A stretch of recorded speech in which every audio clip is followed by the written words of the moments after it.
One of 365 days, naging frontline ng balita sa pagpasok ng bagong taon, ang air shutdown sa Ninoy Aquino International Airport, saktong 9:49 ng umaga noong January 1. Grounded ang biyahe ng mga eroplanong dumaraan sa himpapawid ng Pilipinas. Naparalisa kasi ang air navigation system ng Civil Aviation Authority of the Philippines o CAAP. First day of the year pa lang yan. Pero, anyari? 1 hour before, sasabihin nyo cancel ang flight? Hindi pa pwede. Sobrang nakaka-stress po talaga tong araw na to. Ang dapat sanang masayang pagdiriwang ng bagong taon, nauwi sa sakit ng ulo at aberya. Pati mga senador na nag-imbestiga tungkol dito, abay, na-stress din. Which is something we're not proud of.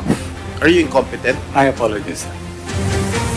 Severe power outage o pagkawala ng kuryente sa Air Traffic Management Center ng CAAP ang natuklasang dahilan kung bakit bumigay ang pasilidad nito. Bumigay din daw ang backup na power supply na pwede sanang gamitin sa mga ganitong aberya. 3 linggo matapos ang major shutdown, muling itinigil ang mga biyahe sa NAIA noong January 22 para simulang kumpunihin ang mga sirang gamit ng ating pambansang paliparan. Sana nga, ito na ang huli at hindi na mangyari muli ngayong 2024. Sumabay naman sa buwan ng mga puso ang nakadudurog ng pusong lindol sa Turkey at Syria noong ika-6 na araw ng Pebrero. Nasa frontline ng balita ang pagyanig ng magnitude 7.8 na lindol sa dalawang bansa. Isa ito sa mga pinakamalakas na lindol sa kasaysayan simula noong 2011. Mahigit 500,000 ang nasawi sa trahedya.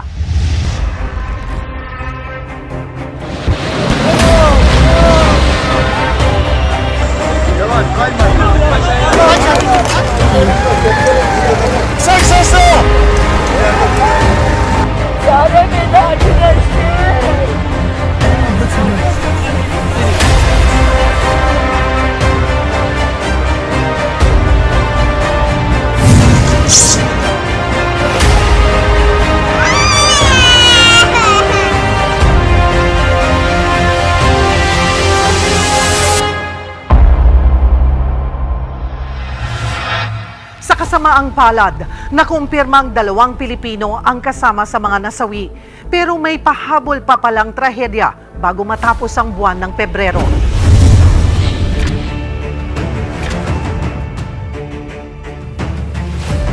February 28 naman, lumubog ang MT Princess Empress sa Nawan Oriental, Mindoro.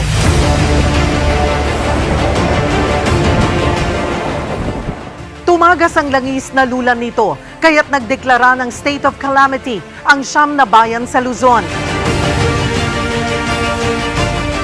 Pero ang pinakaapektado, ang mga mangingisdang nawalan ng hanap buhay.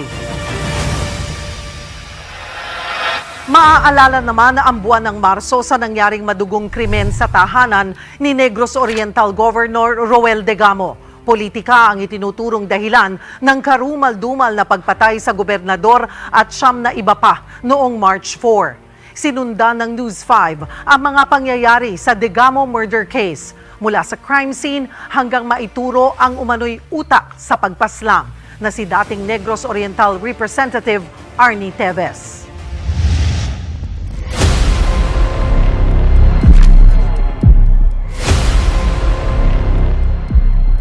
We're being considered as masterminds. Right now, the way it's progressing, that's the direction we're heading to.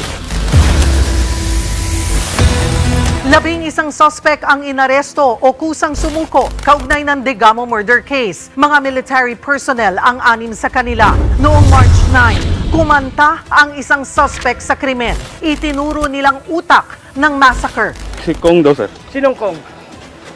Tibio, sir. Lumutang ang pangalan ni Nooy Negros Oriental Representative Arnie Teves bilang mastermind sa krimen na nagkataong nasa abroad noon. Hinikayat siyang makipagtulungan sa investigasyon ng mga mambabatas pero tumanggi siyang bumalik sa Pilipinas dahil sa banta raw sa kanyang buhay. Tama na yung pang-aapi, tama na yung pagtuturo, tama na yung pang-aapa at pang-iipit sa akin. Napuno na ang salop ng mga kapwa niya mambabatas, kaya inexpel siya bilang miyembro ng Kamara. Kauna-unahan sa kasaysayan ng Kongreso. 2023 din, nang samahan tayo ng pinakabagong showbiz frontliner. News 5 ang nagpakilala ng pinakaunang transgender woman anchor natin sa Pilipinas na si Khaled Karen. So Khaled Karen, ano-ano ba ang mga frontline balita sa showbiz sa mga unang buwan ng 2023? Thank you, Cheryl. Nako mga kapatid, eto na nga. Sa pinakamalalaking pasabog ng bagong taon sa entertainment world, may bibida pa ba sa tagumpay ng Pinoy Pride na si Dolly De Leon? January 19, 2023 is a historic day in Philippine film industry.